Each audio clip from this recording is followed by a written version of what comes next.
Bismillahirrahmanirrahim. Assalamualaikum warahmatullahi wabarakatuh. Salam sejahtera untuk kita semua. Semoga kita selalu dalam lindungan yang maha kuasa dan juga kita selalu diberi kesehatan. Izinkan saya memperkenalkan diri. Nama saya Arvinda Kelisi Mukti dari 12 MIPA 5 ingin mempresentasikan penembakan misterius. Penembakan misterius atau Petrus adalah suatu operasi rahasia pada masa pemerintahan Presiden Soeharto tahun 1980-an untuk menanggulangi tingkat kejahatan yang begitu tinggi pada saat itu. Operasi ini adalah operasi penangkapan dan pembunuhan orang-orang yang dianggap mengganggu keamanan dan meresahkan masyarakat, khususnya di Jakarta dan Jawa Tengah. Pelakunya tak jelas dan tak pernah tertangkap, karena itu muncul istilah Petrus atau penembakan misterius. Akibat penembakan misterius, peristiwa ini terjadi hampir di seluruh Jawa dan Sumatera, yakni Jogja, Bantul, Solo, Semarang, Magelang, Malang, Bogor, Mojokerto, Jakarta, Palembang, dan juga Medan. Yang menjadi korban penembakan misterius ialah orang yang diterangi bermasalah dengan hukum atau dianggap meresahkan masyarakat.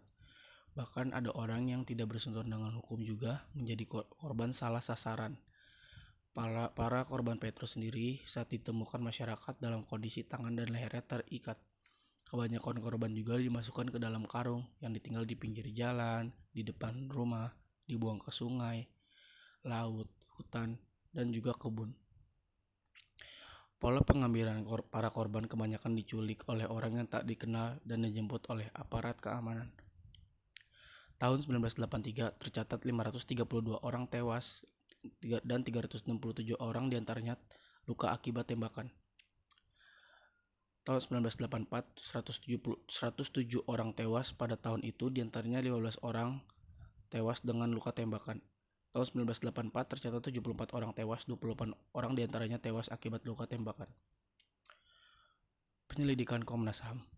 Komnas HAM menyatakan penembakan misterius yang terjadi dari rentang waktu 1982 sampai 1985 termasuk dalam pelanggaran HAM berat dan kejahatan yang luar biasa, sebab peristiwa itu memakan korban hingga ribuan orang. Hal tersebut didasari pada unsur-unsur pasal 9 Undang-Undang Nomor 26 Tahun 2000 tentang Pengadilan HAM, yaitu pembunuhan, perampasan kemerdekaan, penyiksaan, dan penghilangan orang secara paksa telah terpenuhi.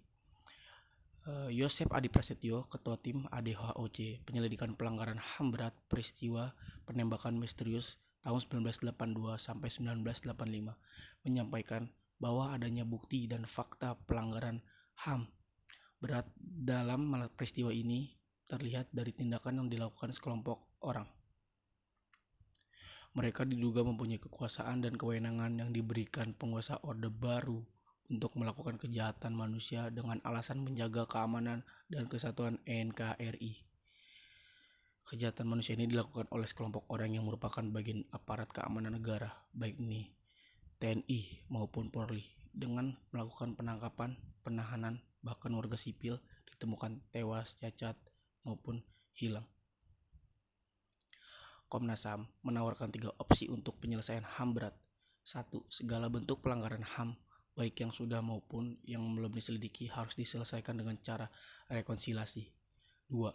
Komnas HAM juga menawarkan rekonsiliasi tapi terbatas pada 6 pelanggaran berat, diantaranya tragedi 1965, kasus penembakan misterius atau Petrus 1982 dan 1985, kasus penghilangan aktivis pada 1997 sampai 1998, tragedi Trisakti pada 1998, kasus Talang Sari 1989, dan pelanggaran HAM di Timur. 3. Komnas HAM menyarankan rekonsiliasi dipilih dari 6 kasus tersebut. Dari ke-6 pelanggaran tersebut, dipilih mana yang sudah dapat dibawa ke pengadilan atau yang sudah patut direkonsiliasi.